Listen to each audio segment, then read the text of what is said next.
Hey, look, I'm a Philly Eagles fan, and I knew from Jalen Hurts' first press conference after taking over from his predecessor that he'd be the guy to lead this team into the future. Here's why. Just lead. Being a leader is tough. You're required to perform all these leadership skills that you've had barely any training in, certainly not as much training as you've had in your core business. Let's say an electrician. A good electrician doesn't necessarily make a good supervisor. Likewise in sport. And that's what confuses me about the NFL. Their quarterbacks come into the system from college, and more often than not, when they're the starting quarterback, they're handed the captaincy badge right from the start, even though they're one of the youngest and least experienced people in the team. So what makes these people such good leaders? In many cases, they're not, but Jalen Hurts certainly is. Every role, particularly leadership, has a set of hard skills and soft skills. Hard skills are the skills that you learn in order to be good at your core business. So for an electrician, training to be an electrician. For an NFL quarterback, learning to be able to throw the ball accurately and make plays when they need to make plays. Soft skills are those less tangible skills, the ability to communicate, the ability to adapt to change, lead others, and influence people. Soft skills simply aren't trained to the same extent as hard skills. You spend 4 years training to be an electrician. Do you spend 4 years training to be a leader? Training in those soft skills? I don't think so. Like any skills, you can be better or worse at soft skills. In my experience, it's a lot harder to train soft skills. Soft skills are so impacted by years of family life and how you've interacted with the world that in order to get significant change, it can be incredibly difficult unless the person wants to change. Back to Jalen.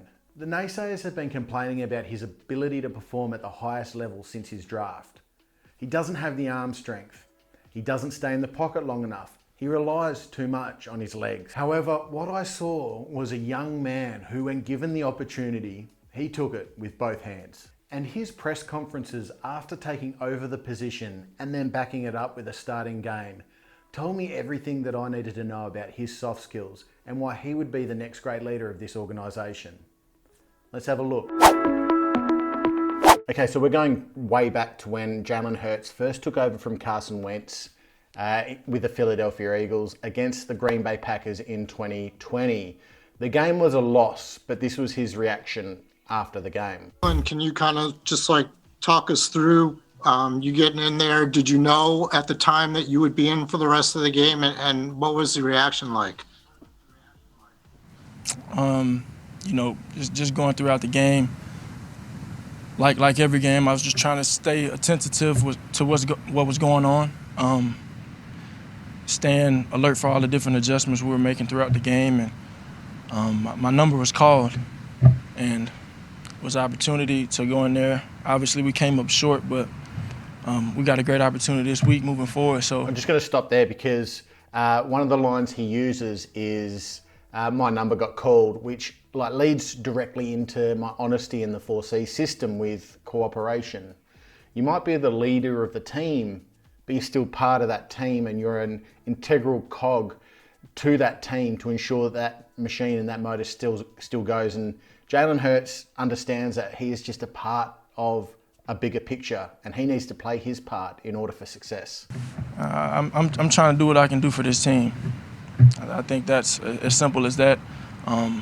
Working hard every day, putting my best foot forward, and taking somebody with me. I'm trying to lead and just get this thing in the right direction. So anything that can help this team. He's really consistent in the things that he says, and he shows a real commitment to his team as well. He had every opportunity to throw Carson Wentz under the bus and say that, well, yeah, hey, look, I played a pretty good game when I finally got my chance. Maybe it should be my opportunity. He is a team-first, team-oriented person, and that really is one of the things that makes him such a great leader. How has Carson's treated you since you've been drafted? I think it's been good. I've learned a lot of things from him. I'm sitting back and watching. I think the bigger we lost this game today. I think that irks everybody here. Every competitive, we all have competitive spirits. And moving forward, we got a 24-hour rule, to sit here and digest everything that's happened today here in Green Bay, and after that, we move forward. We move forward. He's all about growth in everything that he looks, says. That's a question for coach. Absolutely, he's honest, and his approach is all about growth and development of the team. Sideline. How would you assess your play today going against that Packers defense? Not enough. Honest. Not enough. Love it.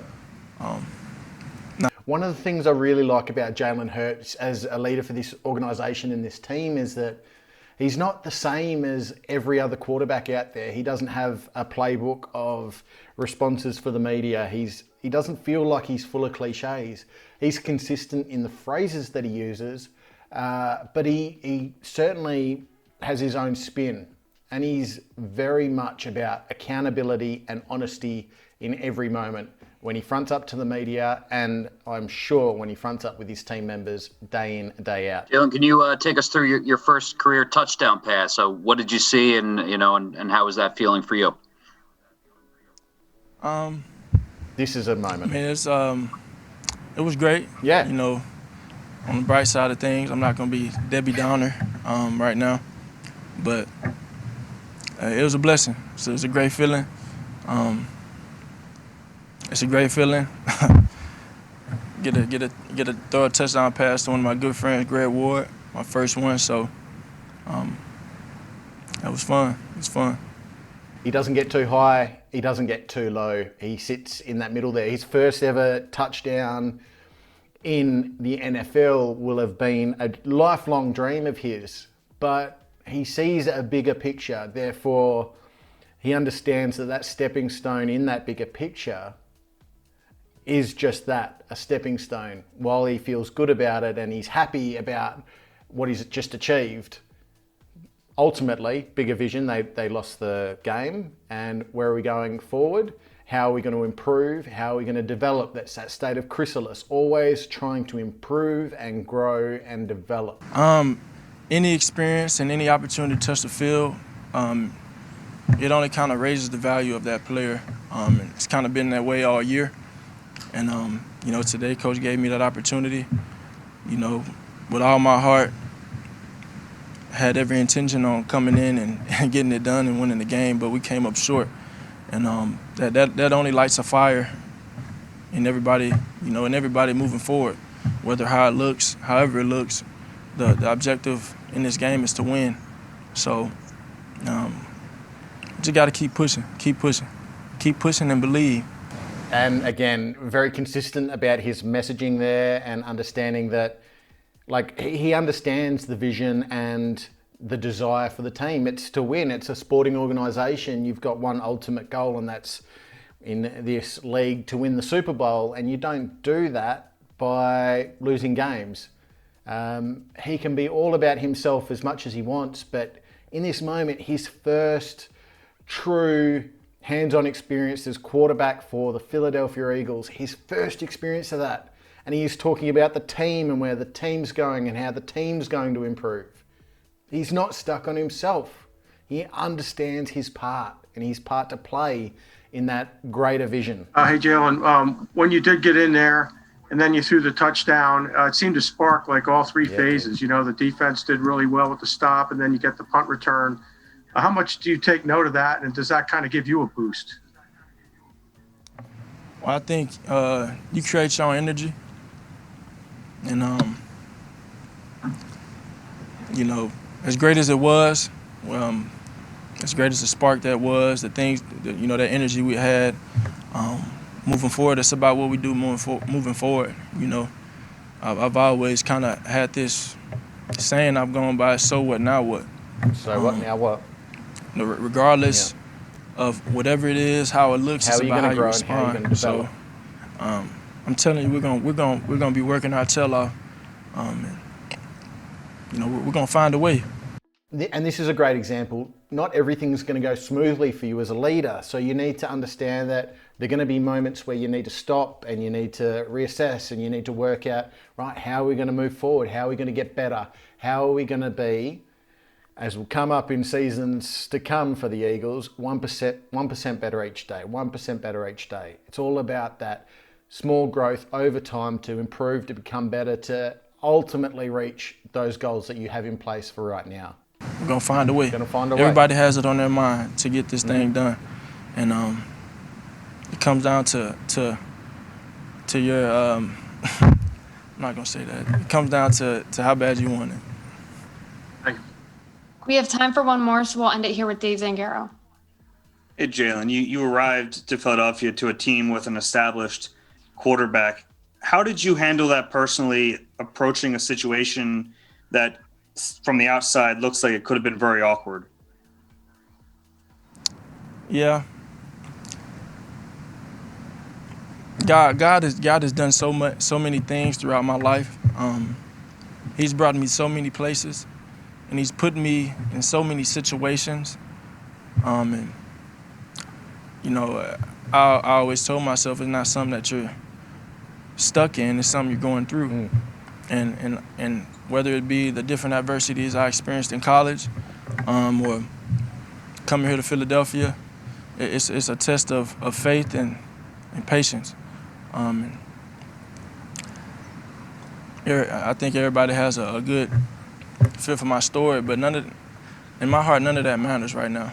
You know, we still have an opportunity to do something we want to do as a team, and we just got to come together, believe, and go attack it, full head of steam. Putting the religious side of things aside for a second, essentially what he's saying here is that his experiences have made him a better leader and a better human being because of them. You need to go through that failure in order to grow and develop, and he takes it on board. It shows willingness to accept criticism and opportunity for growth in that is huge as a leader, and not a lot of people want to take on feedback and advice, but he clearly does, and because of that, he's in the position that he's in now, which is leading the Philadelphia Eagles. It is clear that Jalen Hurts has all the soft skills required to be a great leader for this team, and through that, a great quarterback. We go back to the soft versus hard skills. You can always learn to be better and better at your hard skills. He has become much better this season than people anticipated because he's willing to put in the work and grow and develop in his role as a quarterback. But at the same time, he's already got those soft skills in place to be a great leader. And it's because of that that I knew instantly after this Saints win and after that Green Bay Packer loss, when he hit the press conference and was being talked to about his role as a quarterback, I knew from then that he was going to be a person that could lead this organization and this team to success. The future comes when the future comes, and all you can do to prepare for it is to grow, develop, and become a better team, a better organization, high performing. Let's go Philly. Fly Eagles, fly. And look, hey Jalen, if you happen to be watching this video, hopefully you'll like it. I'd love to have a chat with you someday, and hopefully we can get you on the channel and flesh that out and discuss some of your thoughts and ideas when it comes to leadership, particularly in that sporting arena, which clearly this guy doesn't have much knowledge about. This is Jalen Hurts in a new role. Wonder what you should be doing in your first month as a leader? Click here.